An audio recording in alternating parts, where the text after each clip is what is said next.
अस्सलामुअलैकुम दोस्तों और साथियों, उम्मीद है आप लोग खैरियत से होंगे। इस वीडियो में हम बात करेंगे आसाबी कमज़ोरी की, जिसको अंग्रेज़ी में हम पेरिफेरल न्यूरोपैथी कहते हैं। अगर हम इसका लफ्ज़ी मतलब देखें तो पेरिफेरल कहते हैं कोई चीज़ जो पेरिफेरी में हो, साइड में हो, मरकज़ से दूर हो। न्यूरो कहते हैं नर्व्स को, आसाब को। पैथी कहते हैं बीमारी को। इसका मतलब है ये उन आसाब की बीमारी है, उन नर्व्स की बीमारी होती है जो साइड्स पे होते हैं। सबसे पहले मैं आपको अलामात बताता हूँ, फिर मैं आपको बता दूंगा कि पेरिफेरल नर्व्स क्या चीज़ हैं। वो लोग जिनको हाथों में और पाँव में उनको सुन हो जाते हैं, उनको सुइयाँ चुभती हैं, जिसको हम पिन्स एंड नीडल सेंसेशन कहते हैं। उनके हाथ और पाँव सो जाते हैं और बाज़ का कमज़ोरी महसूस होती है। चलते फिरते हुए उनको चक्कर आते हैं और इसी तरह से उनको ऐसे लगता है कि जैसे उनकी टांगों में या बाजुओं में करंट लग गया है। तो और भी इस तरह की बहुत सारी अलामात होती हैं कि जिस तरह के मैं जिक्र कर चुका हूँ कि पट्ठों की कमज़ोरी महसूस होती है। तो इस बात के चांसेस होते हैं कि आपको पेरिफेरल न्यूरोपैथी होगी।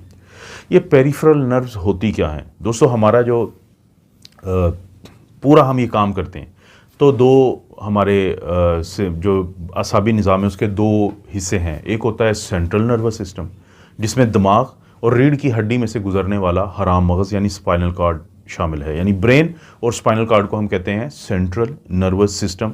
जैसा नाम से भी जाहिर है, वो सिस्टम जो कि मरकज़ में है।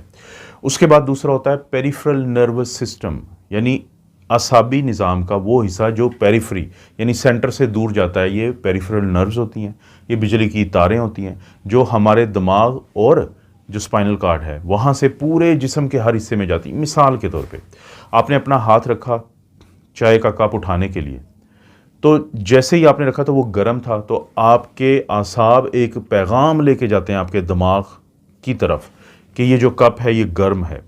तो आपका दिमाग और जो हराम मगज़ यानी स्पाइनल कॉर्ड है वो उन्हीं आसाब या पेरिफेरल नर्व्स के ज़रिए फौरी तौर पे पैगाम भेजता है कि हाथ को उठा लें, क्योंकि ये गर्म है। तो आप हाथ को पीछे उठा लेते हैं।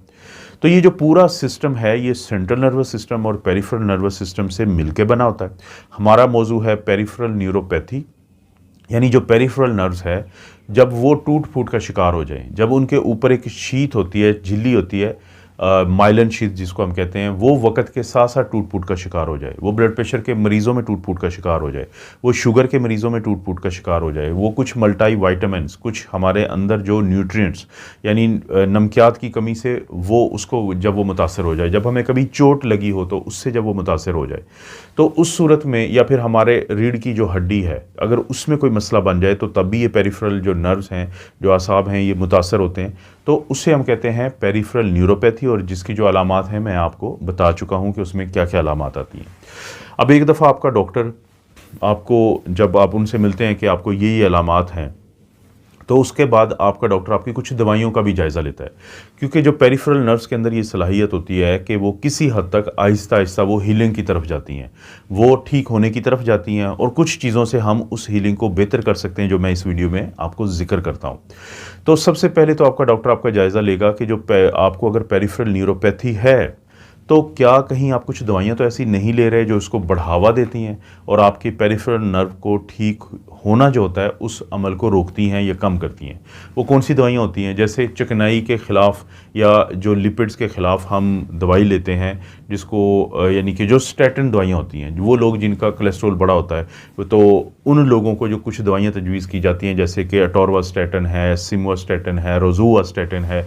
तो ये दवाइयाँ असाबी जो कमज़ोरी है उसको ख़त्म करने के अमल को स्लो कर देती हैं।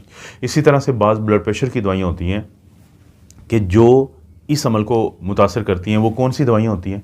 उनको हम कैल्शियम चैनल ब्लॉकर्स कहते हैं, जिसमें कि एमलोडिपिन है, नेफेडिपिन है, डिल्टायाज़म है, जिसमें और भी बहुत सारी ऐसी दवाइयाँ हैं कि जो इस चीज़ को, जैसे पाकिस्तान में बहुत ज़्यादा वेरापामिल नामी एक दवाई मिलती है जो कि ब्रांड नेम है बेसिकली, तो उसके अंदर भी जो दवाई होती है, या कैलान वगैरह के अंदर जो दवाई होती है, तो वो भी इसको मुतासर करती है। तो ये जो दवाइयाँ हैं बाज़ का ये आपकी असाबी कमज़ोरी को ख़त्म करने की जो कोशिश होती है उसको थोड़ा मुतासर करती हैं, तो डॉक्टर इनके ऊपर भी कोई फ़ैसला ले सकता है। अब कैसे आपका जो असाबी कमज़ोरी ठीक होगी? असाबी कमज़ोरी ठीक करने के लिए जो दो बड़ी इंटरवेंशन, दो बड़ी मुदाखलतें या दो बड़े जो काम आपका डॉक्टर आपके साथ करेगा वो तो मैं ज़िक्र करता हूँ, लेकिन जो बुनियादी चीज़ आपने अपने दिमाग में डालनी है वो ये है कि आपकी जो पेरिफेरल न्यूरोपैथी है, आपकी जो असाबी कमज़ोरी है, उसका ठीक होने का जो आपको एहसास होगा ये दोनों काम करने से, उसमें भी 3 से 4 महीने लगेंगे।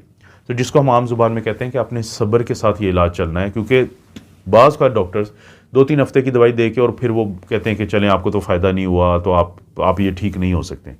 जो आपको फ़ायदा होगा, क्योंकि जो पेरिफेरल नर्व्स होती हैं वो बहुत आहिस्ता आहिस्ता अपने आप को ठीक करती हैं, तो आपको 3 से 4 महीने तो लग जाएंगे उनकी बेहतरी के आसार नज़र आने में, और 1 से 2 साल में फिर आप इसके ऊपर काबू भी डाल लेंगे। क्योंकि अगर आपको पेरिफेरल न्यूरोपैथी रहती है तो ज़िंदगी में काफ़ी प्रॉब्लम रहते हैं, तो आपने उन प्रॉब्लम से ज़रूर निकलना है।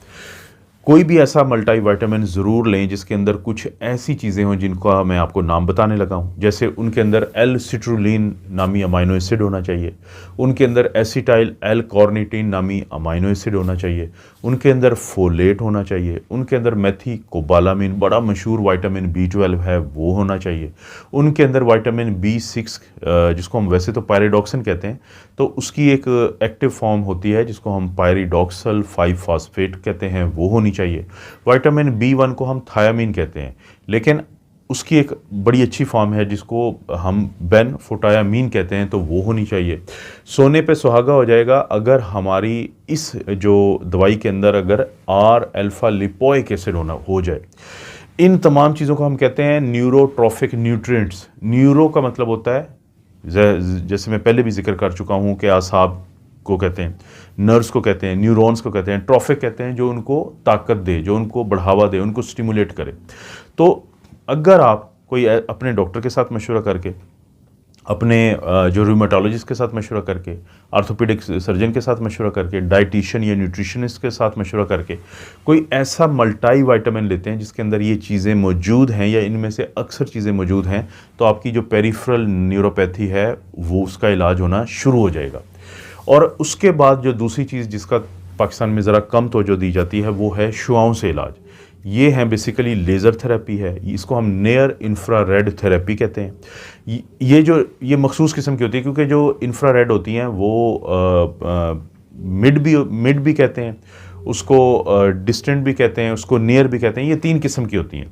तो जो नियर इंफ्रारेड लेज़र थेरेपी है या लो लेवल लेज़र थेरेपी जिसको भी कहा जाता है, क्योंकि इसके अंदर जो लेज़र्स होती हैं वो 810 नैनोमीटर से लेकर 1100 नैनोमीटर तक होती हैं, जो कि आपकी पेरिफेरल नर्व्स तक ज़रूर पहुंचती हैं। तो आपने ये ज़रूर अपने जो डॉक्टर हैं उनसे बात करके, तो इंफ्रारेड के सेशन होते हैं जो आपके ये मखसूस किस्म का एक आला होता है जिसको FDA ने अप्रूव किया होता है। तो ये पूरा कवर करता है आपके पाँव को या आपके हाथों को या जहाँ जहाँ पे भी ये मसला है। तो इसके सेशन किए जाते हैं जी, और ये 1990 से ये काम किया जाता है, और पिछले 30 साल में इसने बहुत ज़्यादा लोगों को पेरिफेरल न्यूरोपैथी से निजात दिलाई है। लेकिन आप कोशिश करें कि अपने डॉक्टर के मशवरा पे चलें। वो जो लेज़र या शुआओं का इलाज आपको बताएंगे आपके असाबी कमज़ोरी के लिए, और इसी तरह से जो आप न्यूरोट्रॉफिक न्यूट्रिएंट्स लेंगे तो आपको बहुत ज़्यादा फ़ायदा होगा। तो वो लोग जो इस चीज़ का शिकार हैं, यानी कि पेरिफेरल न्यूरोपैथी का, तो वो अपने दिमाग में एक चीज़ बिठा लें कि ये उनके नसीबों में नहीं लिखी गई है, बल्कि ये काबिल इलाज चीज़ है।